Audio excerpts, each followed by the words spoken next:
हरे कृष्णा। भगवान श्री कृष्ण आगे कहते हैं, अतः विदुर जी, मैं युद्ध में मर मिटने को उद्यत हुए कौरवों और संजयों में संधि कराने का निश्चल भाव से प्रयास करूंगा। यह अत्यंत भयंकर आपत्ति कर्ण दुर्योधन द्वारा ही उपस्थित की गई है, क्योंकि ये सभी नरेश इन्हीं दोनों का अनुसरण करते हैं। अतः इस विपत्ति का प्रादुर्भाव कौरव पक्ष में ही हुआ है। जो किसी व्यसन या विपत्ति में पड़कर क्लेश उठाते हुए मित्र को यथाशक्ति समझा बुझाकर उसका उद्धार नहीं करता, उसे विद्वान पुरुष निर्दयी एवं क्रूर मानते हैं। जो अपने मित्र को उसकी चोटी पकड़कर भी बुरे कार्य से हटाने के लिए यथाशक्ति प्रयत्न करता है, वह किसी की निंदा का पात्र नहीं होता है। अतः विदुर जी, दुर्योधन और उसके मंत्रियों को मेरी शुभ हितकर युक्ति युक्त तथा धर्म और अर्थ के अनुकूल बात अवश्य माननी चाहिए। मैं तो निष्कपट भाव से धृतराष्ट्र के पुत्रों, पांडवों तथा भूमि मंडल के सभी क्षत्रियों के हित का ही प्रयत्न करूंगा। इस प्रकार हित साधन के लिए प्रयत्न करने के लिए भी यदि दुर्योधन मुझ पर शंका करेगा, तो भी मेरे मन को तो प्रसन्नता ही होगी और मैं अपने कर्तव्य के भार से उऋण हो जाऊंगा। भाई बंधुओं में परस्पर फूट होने का अवसर आने पर जो मित्र सर्वथा प्रयत्न करके उनमें मेल कराने के लिए मध्यस्थता नहीं करता, उसे विद्वान पुरुष मित्र ही नहीं मानते। संसार में पापी, मूढ़ और शत्रु भाव रखने वाले लोग मेरे विषय में ये ना कहें कि श्री कृष्ण ने समर्थ होते हुए भी क्रोध से भरे हुए कौरव पांडवों को युद्ध से नहीं रोका। सिर्फ इसीलिए मैं संधि का प्रयत्न अवश्य करूंगा। मैं दोनों पक्षों का स्वार्थ सिद्ध करने के लिए ही यहाँ आया हूँ। इसके लिए मुझे पूरा प्रयत्न कर लेने पर मैं लोगों में निंदा का पात्र नहीं बनूंगा। यदि मूर्ख दुर्योधन मेरे कष्ट निवारक एवं धर्म तथा अर्थ के अनुकूल वचनों को सुनकर भी उन्हें ग्रहण नहीं करेगा, तो उसे दुर्भाग्य के अधीन होना पड़ेगा। महात्मन, यदि मैं पांडवों के स्वार्थ में बाधा न आने देकर कौरवों तथा पांडवों में यथा योग्य संधि करा सकूंगा, तो मेरे द्वारा ये महान पुण्य कर्म बन जाएगा और कौरव भी मृत्यु के पाश से मुक्त हो जाएंगे। मैं शांति के लिए विद्वानों द्वारा अनुमोदित धर्म और अर्थ के अनुकूल हिंसा रहित बात कहूँगा। यदि धृतराष्ट्र के पुत्र मेरी बात पर ध्यान देंगे तो उसे अवश्य मानेंगे और तथा कौरव भी मुझे वास्तव में शांति स्थापना के लिए आया देखकर मेरा आदर करेंगे। जैसे क्रोध में भरे हुए सिंह के सामने दूसरे पशु नहीं ठहर सकते, उसी प्रकार यदि मैं कुपित हो जाऊं तो ये समस्त राजा लोग एक साथ मिलकर भी मेरा सामना करने में समर्थ नहीं होंगे। यह सब सुनकर विदुर जी शांत रहे। वैशंपायन जी आगे कहते हैं, राजन, यदुकुल को सुख देने वाले वृषणिवंशी श्री कृष्ण ने विदुर जी से उपयुक्त बातें कहीं और स्पर्श मात्र से सुख देने वाली शैया पर वह सो गए। इस प्रकार श्री महाभारत उद्योग पर्व के अंतर्गत भगवान उद्यान पर्व में श्री कृष्ण वाक्य विषयक 93वां अध्याय पूर्ण हुआ। वैशंपायन जी आगे कहते हैं, जन्मेजय, उस समय बुद्धिमान श्री कृष्ण तथा विदुर के इस वार्तालाप करते हुए ही इन वह नक्षत्रों से सुशोभित मंगलमयी रात्रि बहुत सी व्यतीत हो चुकी थी। महात्मा श्री कृष्ण धर्म, अर्थ और काम के विषय में अनेक प्रकार की बातें कहते रहे। उनकी वाणी में पद, अर्थ और अक्षर बड़े विचित्र थे। अतः महात्मा विदुर भगवान की कही हुई उन विविध वार्ताओं को प्रसन्नतापूर्वक सुनते रहे। इस प्रकार अमित तेजस्वी श्री कृष्ण और विदुर दोनों ही एक दूसरे की मनुकोल कथा वार्ता में इतने तन्मय थे कि बिना इच्छा के ही उनकी वह रात्रि बहुत सी व्यतीत हो गई। तदंतर मधुर स्वर में युता हुआ बहुत सी सूत और मादगद, शंख और दुदुम्बियों के घोष से भगवान श्री कृष्ण को जगाने लगे। तब समस्त यदुवंशियों के शिरोमणि दशार नंदन श्री कृष्ण ने शैया से उठकर प्रातःकाल का समस्त आवश्यक कर्म क्रमशः संपन्न किया। संध्या तर्पण जप करके अग्निहोत्र करने के पश्चात माधव ने अलंकृत होकर उदय काल में सूर्य का उपस्थान किया। इसी समय राजा दुर्योधन और सुबल पुत्र शकुनि भी संध्योपासना में लगे हुए अपराजित वीर दहर्षनंदन श्री कृष्ण के पास आए और उनसे बोले, गोविंद, महाराज धृतराष्ट्र सभा में आ गए हैं। भीष्म आदि कौरव तथा अन्य समस्त भूपाल भी वहां उपस्थित हैं। जैसे स्वर्ग में देवता इंद्र का आवाहन करते हैं, उसी प्रकार भीष्म आदि सब लोग आपसे वहां दर्शन की देने की प्रार्थना करते हैं। यह सुनकर भगवान श्री कृष्ण ने परम मधुर सांत्वनापूर्ण वचन द्वारा उन दोनों का अभिनंदन किया। तदंतर निर्मूल सूर्य देव का उदय हो जाने पर शत्रुओं को संताप देने वाले भगवान जनार्दन ने ब्राह्मणों को सुवर्ण वस्त्र, गौ तथा घोड़े दान किए। अनेक प्रकार के रत्नों का दान करके खड़े हुए उन अपराजित दहार्ष वीर ने पास जाकर सारथी ने जब उनके चरणों को मस्तक में झुकाया, तब उन्होंने उसे आशीष दिया। इसके बाद शुद्र घंटिकाओं से विभूषित और उत्तम घोड़ों से जुते हुए चमकीले विशाल रथ के साथ दारुक शीघ्र ही भगवान की सेवा में उपस्थित हो गया। भगवान के लिए जोत कर खड़ा किया हुआ वह विश्वविख्यात श्रेष्ठ रथ बड़ी शोभा पा रहा था। उसमें शैव्य, सुग्रीव, मेघपुष्प और बलाहक नामक 4 घोड़े जुते हुए थे। उनमें से शैव्य का रंग तोते के पंख के समान हरा था, सुग्रीव पलास के फूल की भांति लाल था, मेघपुष्प की घाटी मेघों के समान थी और बलाहक सफेद था। शैव्य दाहिने भाग में जुता हुआ रथ का वाहन करता था और सुग्रीव बाएं भाग में मेघपुष्प और बलाहक क्रमशः उनके पीछे जुता था। सत्वगुण के अधिष्ठान स्वरूप भगवान श्री कृष्ण ने रथ में लगे हुए ध्वज दंड की उस पताका को सूर्य का स्पर्श करते हुए सर्प शत्रु विंतानंदन गरुड़ विराज रहे थे। कीर्तिमान श्री कृष्ण का श्रेष्ठ रथ उस उज्ज्वल एवं प्रकाशमान गरुड़ ध्वज से बहुत शोभा पा रहा था। सोने की जालियां, पताकाएं, सुवर्ण ध्वज के द्वारा भगवान का वह उत्तम रथ प्रलय काल में उदित हुए सूर्य के समान उद्भासित हो रहा था। उस रथ में गरुड़ ध्वज, चंदोवे, स्वर्ण जाल विभूषित मध्य भाग तथा पृथक पृथक दंड मार्गों का विश्वकर्मा ने सुंदर ढंग से निर्माण किया था।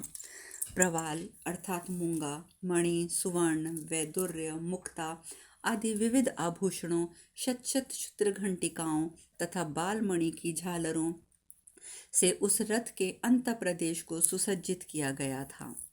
सुवर्ण कमलियां, तपाए हुए स्वर्ण के ही वृक्षों तथा व्याघ्र, सिंह, वराह, वृषभ, मृग, पक्षी, तारा, सूर्य और हाथियों की स्वर्णमयी प्रतिमाओं से उस श्रेष्ठ रथ की अत्यंत शोभा हो रही थी।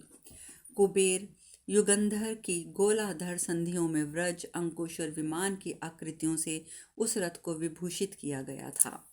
महान सजल मेघों की गर्जना के समान गंभीर स्वर करने वाले तथा सब प्रकार के रत्नों से विभूषित उस दिव्य रथ को उपस्थित जानकर अग्नि एवं ब्राह्मणों को दाहिने करके गले में कौस्तुभ मणि डालकर अपनी उत्कृष्ट शोभा से प्रकाशित हुए कौरवों से घिरकर एवं वृषनिवंशी वीरों से सुरक्षित हो समस्त यादवों को आनंद प्रदान करने वाले महामना शूर नंदन जनार्दन श्री कृष्ण उस रथ पर आरूढ़ हो गए।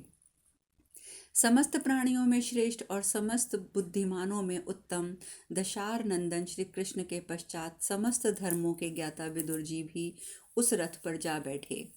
तदंतर शत्रुओं को संताप देने वाले श्री कृष्ण के पीछे पीछे दुर्योधन और सुबल पुत्र शकुनि भी दूसरे रथ पर बैठकर चले।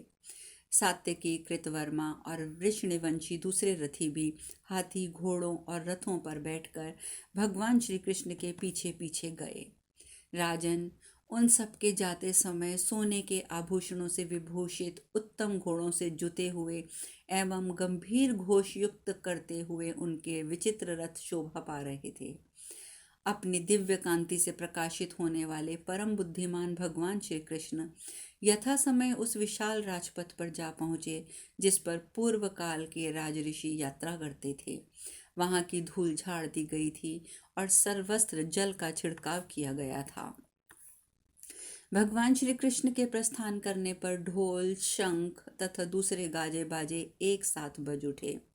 शत्रुओं को संताप देने वाले सिंह के समान पराक्रमी तथा संपूर्ण जगत के प्रख्यात तरुण वीर भगवान श्री कृष्ण के रथ को घेर कर बहुत से लोग चल रहे थे। श्री कृष्ण के आगे चलने वाले सैनिकों की संख्या कई सहस्त्र थी। उन सब में विचित्र एवं अद्भुत वस्त्र धारण कर रखे थे।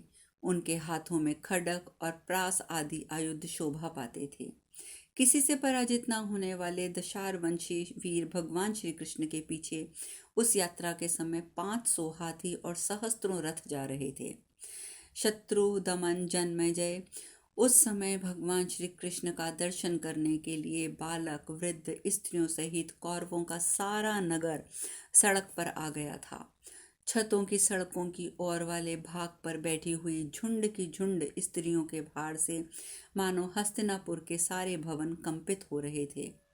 भगवान श्री कृष्ण कौरवों से सम्मानित होते हुए, उनकी मीठी मीठी बातें सुनते हुए और यथा योग्य उनका भी सत्कार करते हुए धीरे धीरे सबकी ओर देखते जा रहे थे।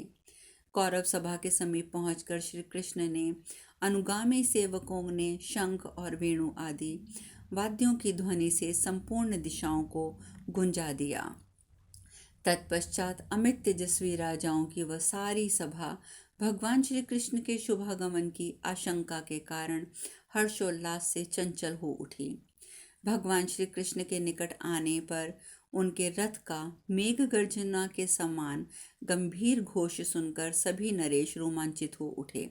सभा के द्वार पर पहुंचकर सर्वदया शिरोमणि भगवान श्री कृष्ण ने कैलाश शिखर के समान समुज्ज्वल रथ से उतरकर नूतन मेघ के समान श्याम और तेज से प्रज्वलित सी होने वाली इंद्र भवन तुल्य उस कौरव सभा में प्रवेश किया।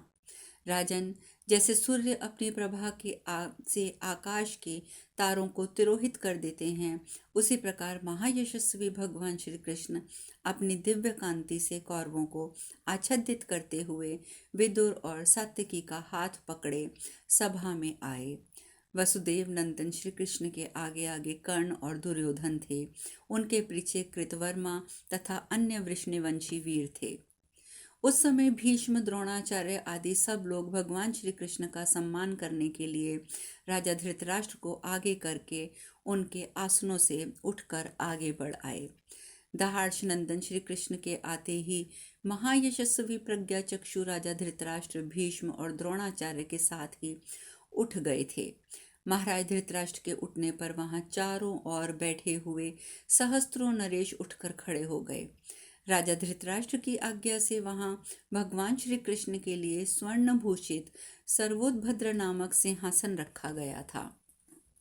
उस समय धर्मात्मा भगवान श्री कृष्ण ने मुस्कुराते हुए राजा धृतराष्ट्र, भीष्म, द्रोणाचार्य तथा अवस्था के अनुसार अन्य राजाओं से भी वार्तालाप किया।